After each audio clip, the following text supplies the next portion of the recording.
Ambulance શું કરે?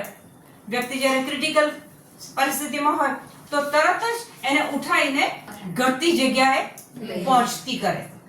બાઇબલમાં એવું ક્યાં લખ્યું છે કે તમે 108 છો? એ હું તમને બતાવું. માથી 10:8 10 અને 8 108 થયા તમે? 108 થયા તમે? હવે એમાં શું કહે છે?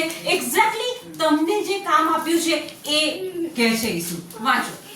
માદાને સાજા કરજો, માદાને સાજા કરજો, મરેલાને જીવતા કરજો, મરેલાને જીવતા કરજો, કોઢિયાને સાજા કરજો, કોઢિયાને સાજા કરજો, અબદૂતો વળગાડ ઉતારજો, અબદૂતોનો વળગાડ ઉતારજો.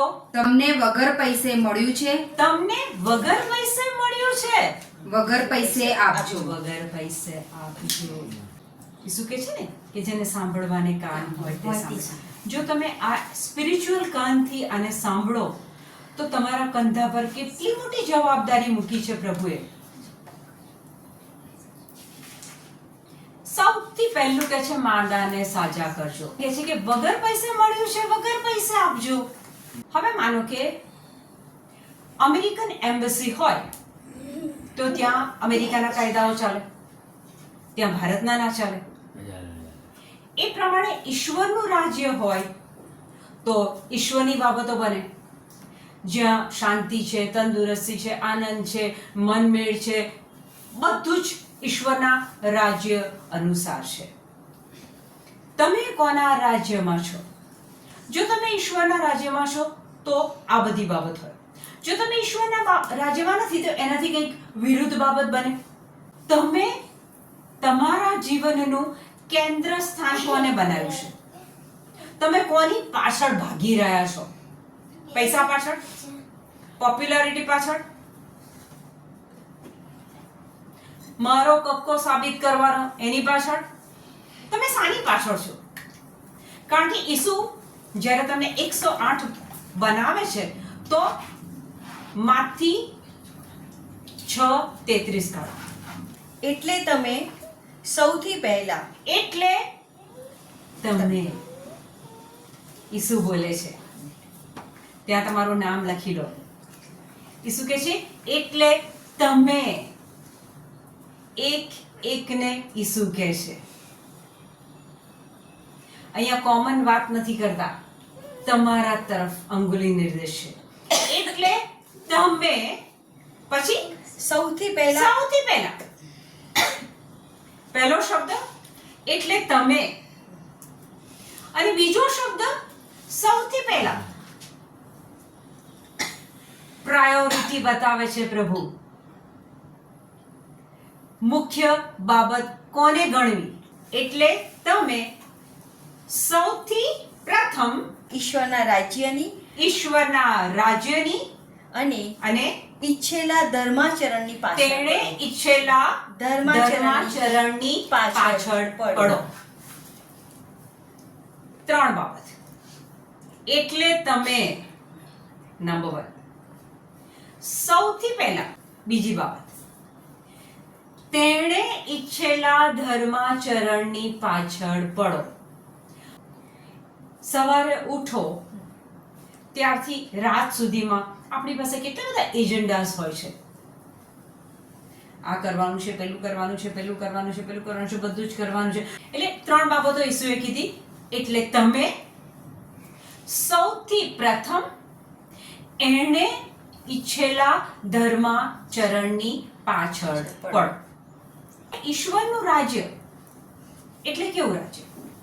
અહીંયા હું જ્યારે વાંચતી ત્યારે મને આ પ્રશ્ન થતો હતો કે ઈશ્વરના રાજ્યની પાછળ પડો.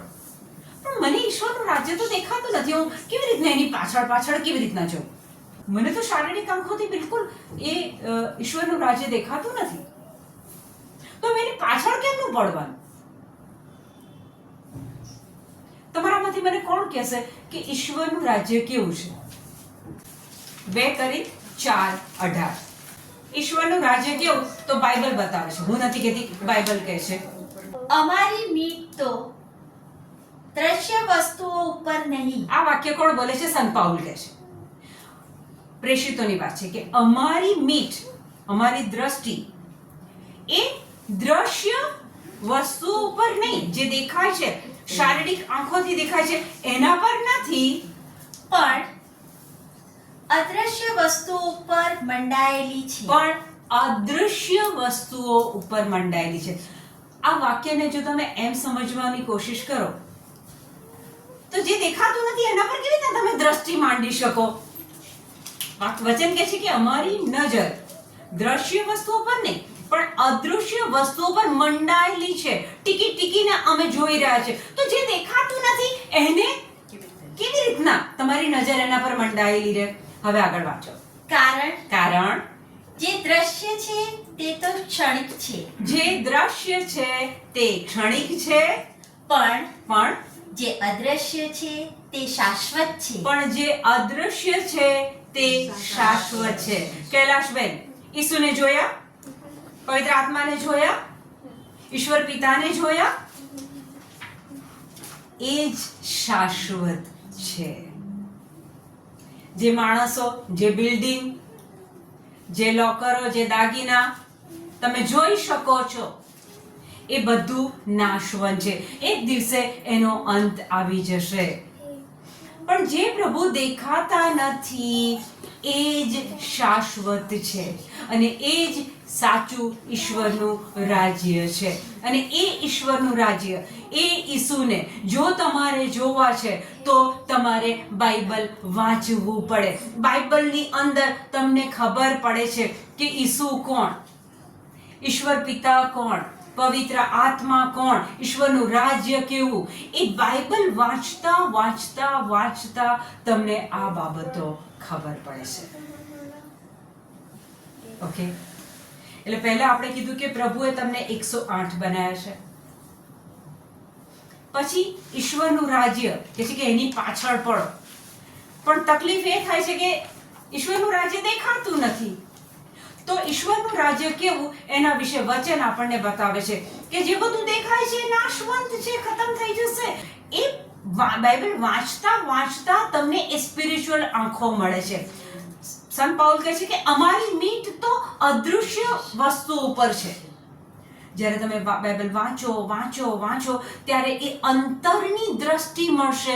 અંતરની દ્રષ્ટિથી તમે ઈશ્વરના રાજ્યને જોઈ શકશો. જો પૈસા પાછળ પડ્યા, પોપ્યુલારિટી પાછળ પડ્યા, એ બધું જતું રહેશે, એ ટકવાનું નથી. દાખલા તરીકે કાશ્મીરનું યુદ્ધ, એ જીતવા માટે તમે જોયું હશે અથવા તમને એક સામાન્ય જ્ઞાન હશે કે જ્યાં સૈન્ય મુકાયું હોય ત્યાં એક મોટી ટેકરી જેવું બનાવવામાં આવે અને ત્યાં રહ્યો પેલો જે સોલ્જર હોય એ ફાઇટ કરે, ગોળીઓ ચલાવે. તમને લોકોને ખબર છે એ ટેકરી બનાવવી જરૂરી છે અને એ ઊંચાઈમાં ગયા પછી એ ગોળી ચલાવવાની હોય. લોઅર એરિયાથી તમે એ ગોળી કેવી રીતના ચલાવો? એ ચલાવવા માટે એ ટોચ ઉપર જવું જરૂરી છે. અને તમે એક જણ અહીંયા એ ટોચ છો. ટોચ ઇઝ ઇક્વલ ટુ ચર્ચ છો. ચર્ચ ઇઝ ઇક્વલ ટુ તમે પ્રભુનું મંદિર છો. 108 હોય એને કામ કરવું પડે. શું કામ કરવાનું? તો કે છે કે ભાઈ માદાને સાજા કરો, અપદૂત કાઢો. તો અપદૂત કાઢવા માટે જો સ્પિરિચ્યુઅલી તમે લોઅર લેવલમાં હશો તો તમે અપદૂત નહીં કાઢી શકો. તમારે એક ટોચ ઉપર બેસવું પડશે. તમે એક ઇન્ડિવિજ્યુઅલ ચર્ચ છો, પ્રભુનું મંદિર છો. અને જ્યાં પ્રભુનું મંદિર હોય ત્યાંથી પવિત્ર આત્મા કામ કરે છે. તમારે ખાલી એ જગ્યા લેવાની છે, એ સ્થાન લેવાનું છે અને એ સ્થાનથી જીવન અને મરણ જીભ પર છે. બોલો, શબ્દોની ગોળી ચલાવો. આગળનું કામ પવિત્ર આત્મા કરે છે, તમારે નથી કરવાનું. જ્યારે તમને પ્રભુએ એ ચર્ચ, એ પ્રભુનું મંદિર બનાવ્યા છે અને જ્યારે ઈસુ કહે છે કે ઈશ્વરના રાજ્યની પાછળ પડો, એણે ઈચ્છેલા ધર્માચરણની પાછળ પડો. તો આપણે હમણાં એક વાત કરતા હતા કે ઈશ્વરનું રાજ્ય કેવું, તો એક વચનથી આપણે સમજ્યા કે અદૃશ્ય છે અને એ જ જે અદૃશ્ય છે એ જ શાશ્વત છે, નરી આંખે જોઈ શકાશે નહીં. હવે ઈશ્વરનું રાજ્ય કેવું, તો એક માથી 13:44 આપણે સાંભળ્યું. વળી ઈશ્વરનું રાજ્ય ખેતરમાં દાટેલા ભંડાર જેવું છે. ઈશ્વરનું રાજ્ય કેવું છે? ખેતરમાં દાટેલા ભંડાર જેવું છે, જેને એ જડે છે જેને એ જડે છે તે ફરી દાટી દે છે, તે ફરી દાટી ફરી દાટી દે છે અને અને એકદમ આનંદમાં આવી ચાલ્યો જાય છે, એકદમ આનંદમાં આવી ચાલ્યો જાય છે અને પોતાનું સર્વસ્વ વેચી નાખી એક ખેતર ખરીદી લે છે. પોતાનું સર્વસ્વ વેચી નાખી અને એક ખેતર ખરીદી લે છે. કઈ સમજ પડી? ઈશ્વરનું રાજ્ય આવું છે. તો કહે છે કે પેલો ખેતર ખેડતો હોય છે અને પછી એને શું મળે છે? ભંડાર. ખેતર ખેડતો હોય છે. તમે કદાચ સાંભળ્યું હોય કે પહેલાના સમયમાં જે સંપત્તિ હોય ને એ એક બેડામાં, એક વાસણમાં એ લોકો ભરે, એનું મોં બાંધી દે અને જમીનમાં દાટી દે. તો કે છે ઈશ્વરનું રાજ્ય કેવું, તો કે આવું છે કે પેલો ખેડતો હોય અને ખેડતા ખેડતા એને ખબર પડે કે અહીંયા ચરું મળ્યું છે, તો એ શું કરે? તાત્કાલિકમાં ઢાંકી દે. કોઈને ખબર પડે એ પહેલા ઢાંકી દે, પાછો જતો રહે, ઘરે જઈને બધો બંદોબસ્ત કરે, જે પોતાની સંપત્તિ છે, જે કંઈ છે એ બધું ભેગું કરીને એ આખું ખેતર જ ખરીદી લે. પછી એ સંપત્તિ એની થઈ ગઈ. આ ઈશ્વરનું રાજ્ય. If I talk about me, જો હું મારી વાત કરું ઇન્ડિવિજ્યુઅલ, તો મને કોઈ 2-3 વ્યક્તિઓ એવી મળી જેમની રિટ્રીટ મેં અટેન્ડ કરી. પહેલા 11 દિવસ, પછી 3 મહિના, અને ત્યાં મને એ ચરુ, એ સંપત્તિ મને મળી. ખોદતા ખોદતા મારા જીવનમાં હું પ્રભુને શોધતા રિટ્રીટો અટેન્ડ કરતી હતી. માસમાં જાઉં, અહીંયા જાઉં, બોધ સાંભળું.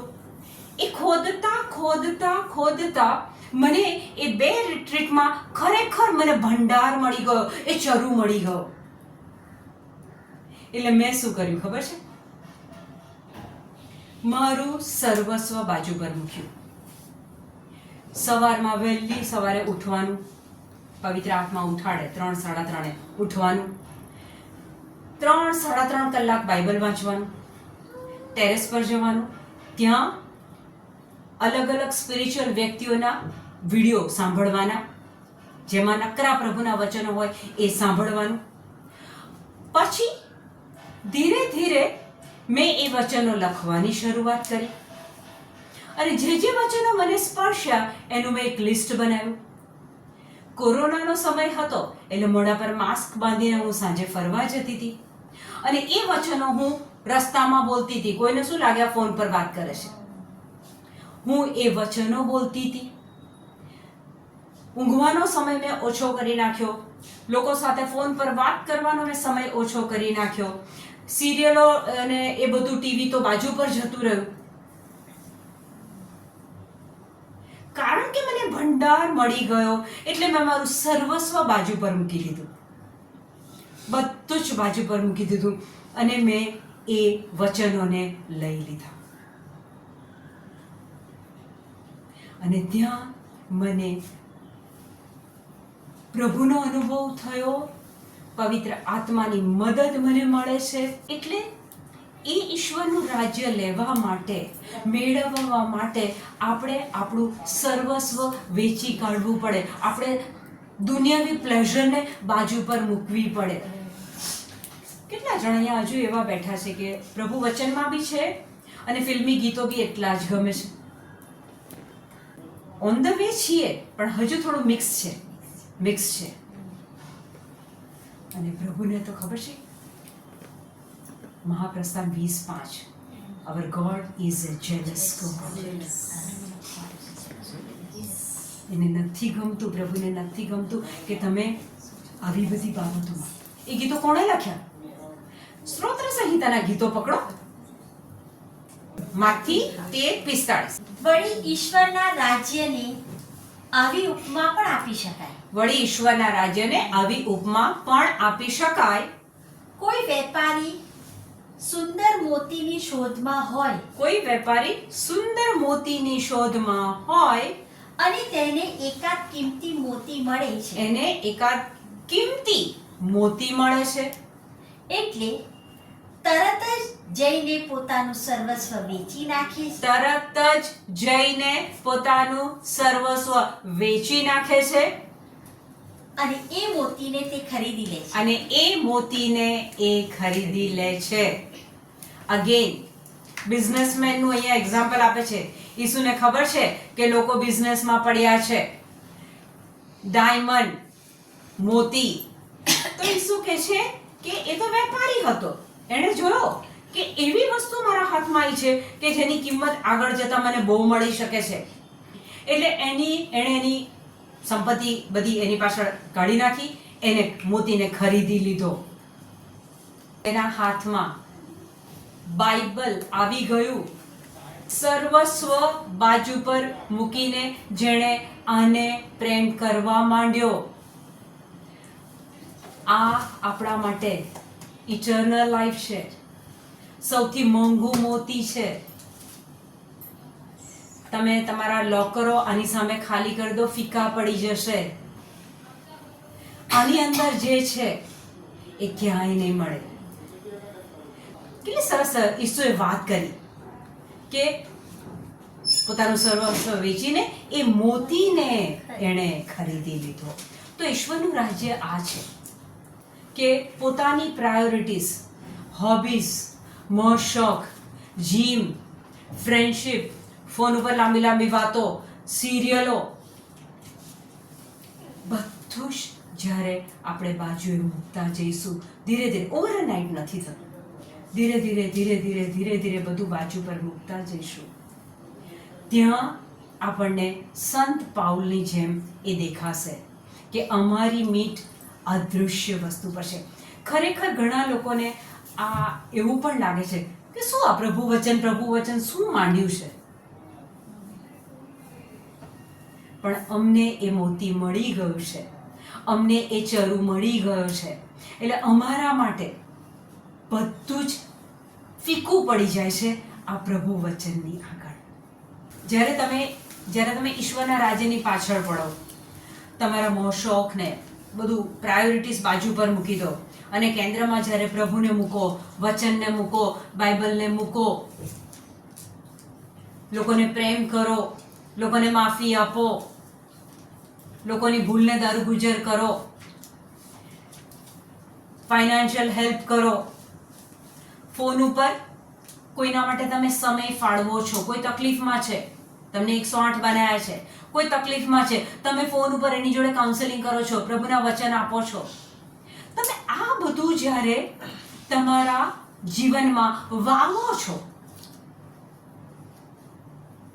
તમને ખબર નથી, તમે તો નિસ્વાર્થ ભાવે કરી રહ્યા છો, પણ તમે જ્યારે તમારા જીવનમાં આ પ્રભુ વચનને વાયા છે, લોકોને હેલ્પ કરવાની બાબતો જ્યારે તમે તમારા જીવનમાં વાવી છે, ત્યારે આગળનો પાક લાવવો, એનું ફળ આપવું, કેવી રીતના આપવું, ક્યાં આપવું, ક્યારે આપવું, એ પ્રભુને ખબર છે.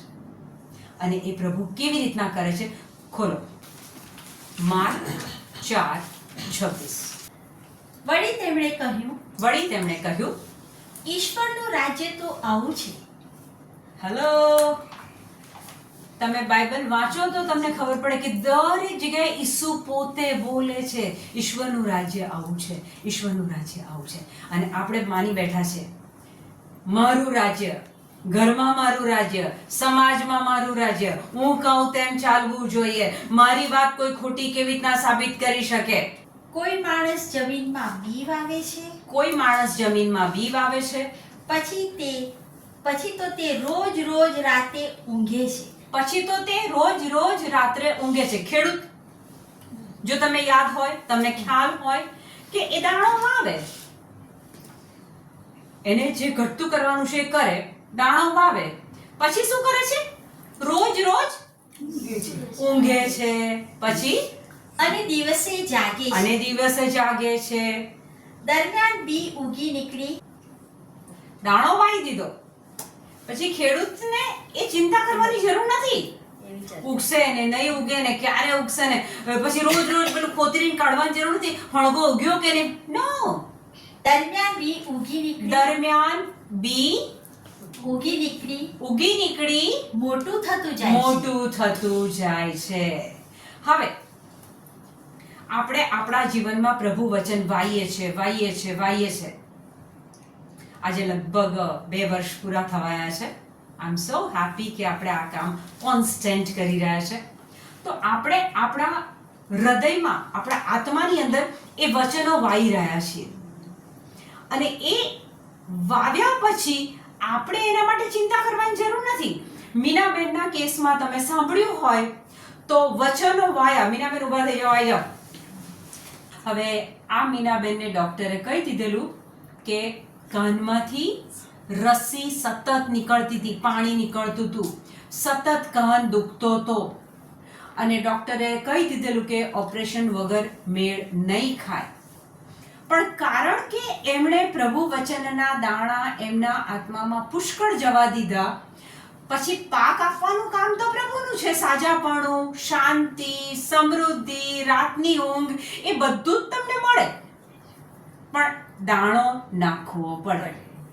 તે દિવસે નિકિતાના ઘરે સેશન હતું અને એ પર્વતને ખસેડવામાં આવ્યો. એ રાત્રે એ દુખાવાએ ડબલ જોર પકડ્યું અને રાત્રે એમણે સતત પ્રભુ વચન બોલ્યા અને એને, એ શૈતાનને, એ દુખાવાને, એ રસીને એમણે ભગાડી. અને આજે કમ્પ્લીટ હીલિંગ સાથે જીવે છે. Praise the lord, praise the lord. આ છે પાક આવે. તમે જમીનમાં દાણા રોપ્યા હોય તો પાક આવે. એમ આઈ રાઈટ? ઈસુને ક્લેપ કરીએ.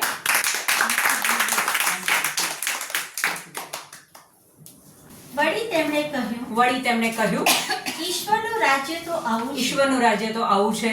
કોઈ માણસ જમીનમાં બી વાવે છે. કોઈ માણસ જમીનમાં બી વાવે છે, પછી તો તે રોજ રોજ રાતે ઊંઘે છે. પછી તો તે રોજ રોજ રાત્રે ઊંઘે છે, અને દિવસે જાગે છે. અને દિવસે જાગે છે.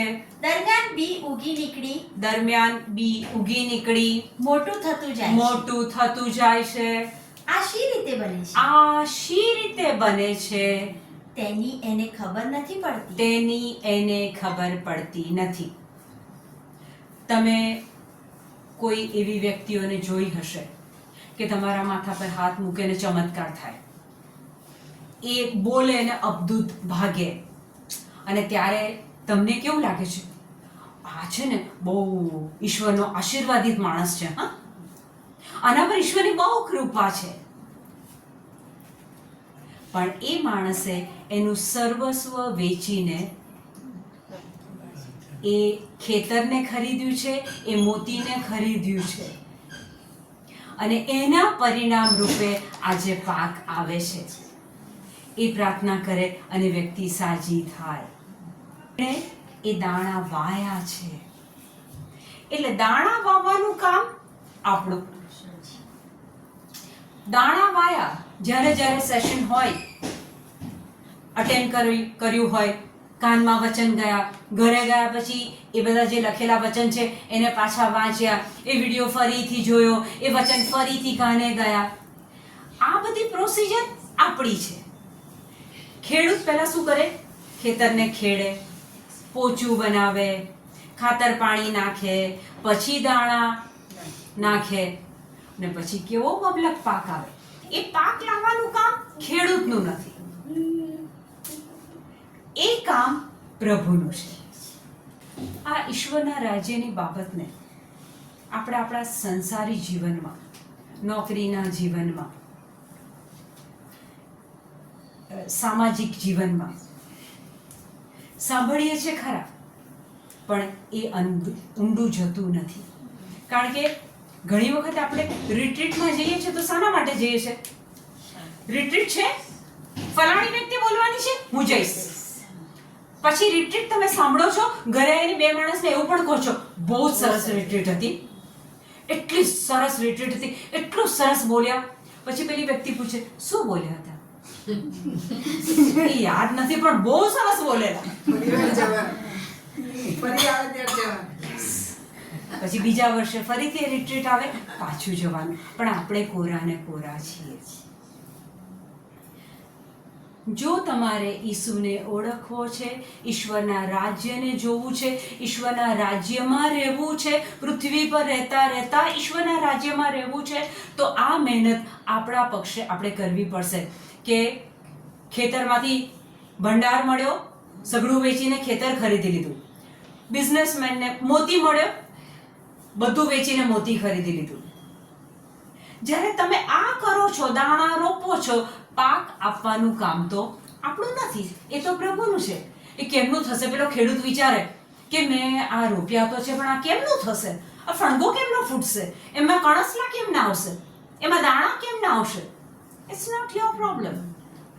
એ તમારો પ્રશ્ન છે જ નહીં, એ પ્રભુનો પ્રશ્ન છે. પ્રભુએ તમને પસંદ કર્યા છે. ખોલો એફેસસ 1:4. સૃષ્ટિના મંડાણ પહેલા. સૃષ્ટિના મંડાણ પહેલા. સૃષ્ટિના મંડાણ પહેલા એટલે શું મીનાબેન? સૃષ્ટિના મંડાણ પહેલા એટલે શું? બાઇબલ વાંચો ને, બાઇબલ વાંચો ને, એક એક શબ્દને પકડજો. બાઇબલ પૂરું કરવાની ઉતાવળમાં ના જતા. આજે મેં માથી વાંચી કાઢ્યું, આજે મેં માર્ક વાંચી કાઢ્યું, ઉતાવળમાં ના જતા. જેટલું વાંચો, થોડું વાંચો, પણ ધીરે ધીરે સમજીને વાંચો. સૃષ્ટિના મંડાણ પહેલા એટલે શું? ઈશ્વરે આકાશ અને પૃથ્વી બનાવ્યા, તો એ સર્જન કર્યું એટલે આપણી સમજ પ્રમાણે, આપણી કલ્પના પ્રમાણે સૃષ્ટિના મંડાણ પહેલા હોય જ શું શકે? પ્રભુ તમને એટલો બધો પ્રેમ કરે છે. અહીંયા વચનમાં કહે છે કે સૃષ્ટિના મંડાણ પહેલા, એટલે કે આદમ, હેવા, એદનનો બગીચો, કશું જ બનાયા પહેલા, સૃષ્ટિના મંડાણ પહેલા તેમણે આપણને ખ્રિસ્ત દ્વારા પસંદ કર્યા હતા. ઈશ્વર પિતાએ આપણને ખ્રિસ્ત દ્વારા પસંદ કર્યા છે. ઈસુ ખ્રિસ્ત દ્વારા આપણી પસંદગી થઈ છે. એમણે આપણને પસંદ કર્યા છે. એટલે કે સૃષ્ટિનું મંડાણ થયું, કશું જ બનાવ્યું, માણસ ને એદનનો બગીચો ને કશું, એ પહેલા એમણે ખ્રિસ્ત દ્વારા, ઈસુ ખ્રિસ્ત દ્વારા આપણને પસંદ કર્યા છે. ઘણી વખતે સાંજ પડે છે, લોનલીનેસ ફીલ થાય છે, લો ફીલ થાય છે, નિરાશા લાગે છે, એમ લાગે છે આ શું કરવા હું જીવન જીવી રહી છું. જો તમને આ વચન ખબર હોય કે સૃષ્ટિના મંડાણ પહેલા મારા પ્રભુએ મને પસંદ કરી છે, અને ત્યાં યોહાન 15:16 કાઢો. તમે મને પસંદ નથી કર્યો. તમે મને પસંદ નથી કર્યો, પણ મેં તમને પસંદ કર્યા છે, અને એટલા માટે તમારી નિમણૂક કરી છે. એટલા માટે તમારી નિમણૂક કરી છે. 108 બનાયા છે. પસંદગી થઈ છે તમારી. એનજીઓમાં કામ કરવાનું, પ્રોગ્રામો આપવા જવાનું, very good, very nice, part of the procedure. પેલા વચનમાં કે છે તમે સૌથી પહેલા ઈશ્વરના રાજ્યની પાછળ પડો. એનો મિનિંગ કે પાછળ એનજીઓ, નોકરી, બિઝનેસ, બાળકો, લગ્ન એ કરવાનું છે. સૌ પ્રથમ ઈશ્વરના રાજ્યની પાછળ આ કરવાનું છે.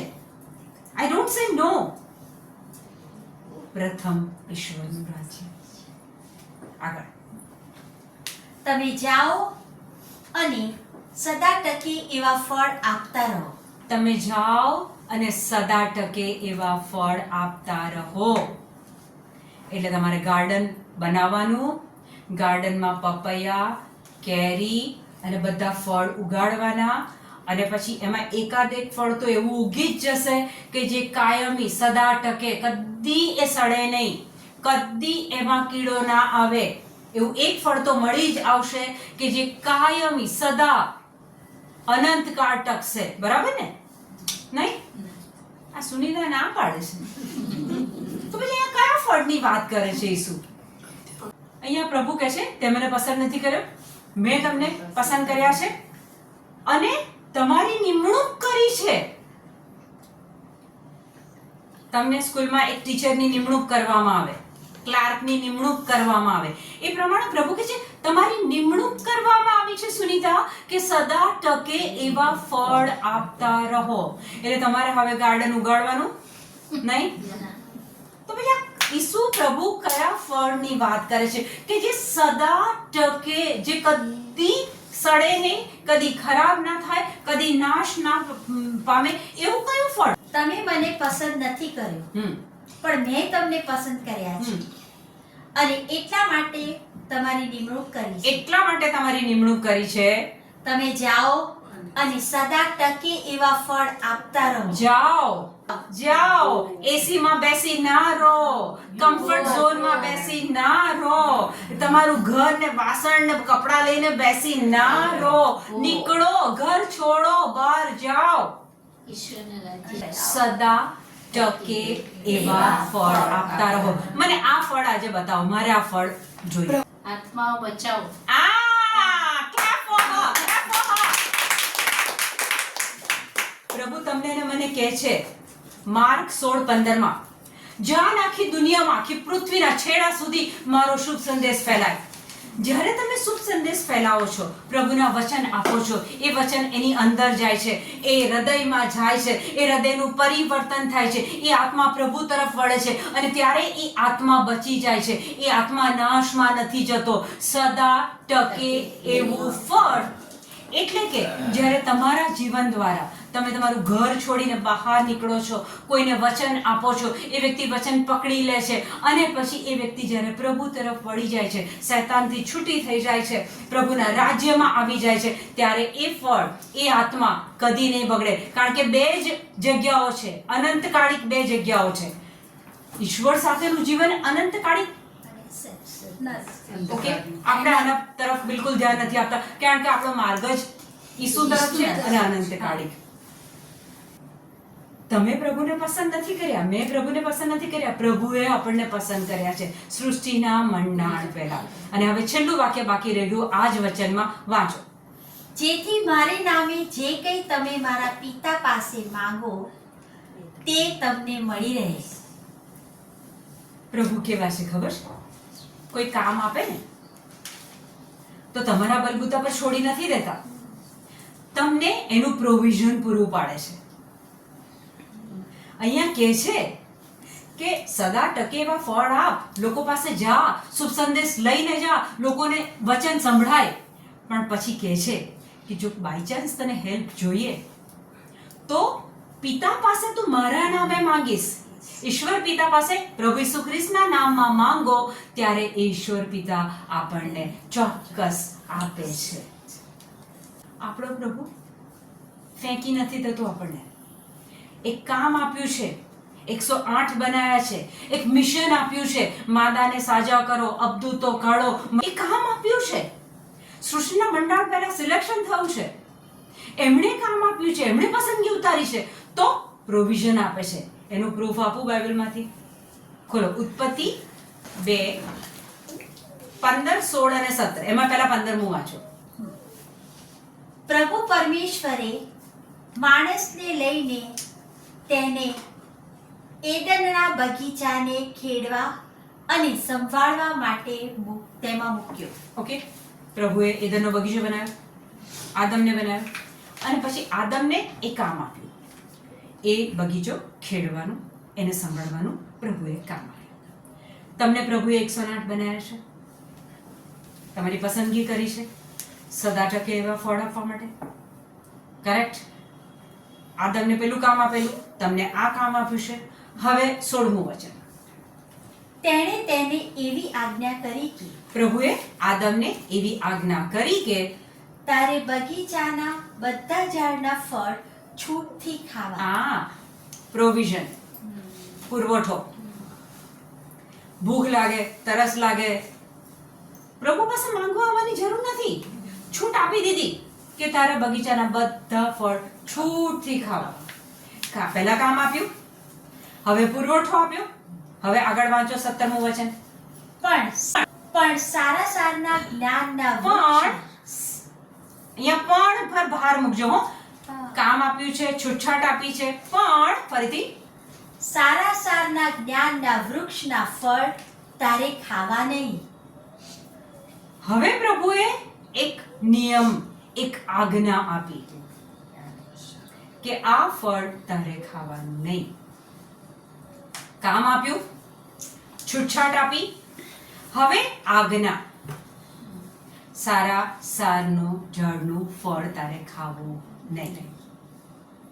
એ જ પ્રમાણે આપણા જીવનમાં પ્રભુએ આપણને 108 બનાવ્યા છે, આપણી પસંદગી કરી છે. એના માટેની તમે જુઓ કે તમને કેટલો પુરવઠો આપ્યો છે. 108 બનીને દોડવા માટે, કોકની પાસે જવા માટે, વચન આપવા માટે, આત્માઓ બચાવવા માટે, સદા ટકે એવા ફળ આપવા માટે તમને કેટલી છૂટછાટ આપી છે. તમે એનો 100% ઉપયોગ ઈશ્વરનું રાજ્ય ફેલાવવા માટે કરો છો? પ્રભુએ આજ્ઞા આપી દીધી, આ તારે ખાવાનું નહીં. આપણને પણ પ્રભુએ આજ્ઞા આપેલી છે. સમજ પડી તમને કે તમારી પસંદગી થઈ છે, પુરવઠો બી છે, અને આજ્ઞા પ્રમાણે જીવવાનું. પ્રભુની આજ્ઞા ઉલ્લંઘીને જીવવાનું નહીં. એક વચન કે છે, હર્યું ભર્યું જીવન તારે જીવવું છે શું? લાંબુ સુખી આયકું તું ઈચ્છી રહે છે શું? તો પછી ભૂંડું તારે બોલવું નહીં, કદી તારે ગોઠે જૂઠે લાવવું નહીં. સ્તોત્ર સંહિતા 24 છે કે નાની નાની બાબતમાં કેટલું જૂઠું બોલો છો, ચેક કરો સ્માર્ટલી. જો પ્રભુની આજ્ઞાને ઉલ્લંઘીને જીવીશું તો ફળ આવશે નહીં. કે ઈશ્વરના, અને પહેલું માથી 6:33 માં કહે છે, તમે સૌ પહેલા, એટલે કે બધા કામો તો કરવાના છે પૃથ્વી પરના, પણ સૌ પહેલા ઈશ્વરના રાજ્યની પાછળ પડો. એણે ઈચ્છેલા ધર્માચરણની પાછળ પડો. અને આપણને જ્યારે 108 બનાયા છે, આપણે જ્યારે પ્રભુનું મંદિર છીએ, તો આપણે એ ટોચ ઉપર બેસીને આપણે એ ગોળી ચલાવવાની છે. યુદ્ધ થઈ રહ્યું છે ત્યાં આપણે ઈશ્વરના રાજ્યની ગોળીઓ ચલાવવાની છે. વચનો બોલવાના છે, પહાડોને ઉખેડીને દરિયામાં રોપી દેવાના છે, અબદૂતો કાઢવાના છે. આ કરવાનું છે તમારે. અને સૃષ્ટિના મંડાણ પહેલા ખ્રિસ્ત દ્વારા તમારી પસંદગી થઈ છે, સદા ટકે એવા ફળ આપવા માટે. આ છે ઈશ્વરના રાજ્યની બાબતો. Thank you Jesus. આમેન.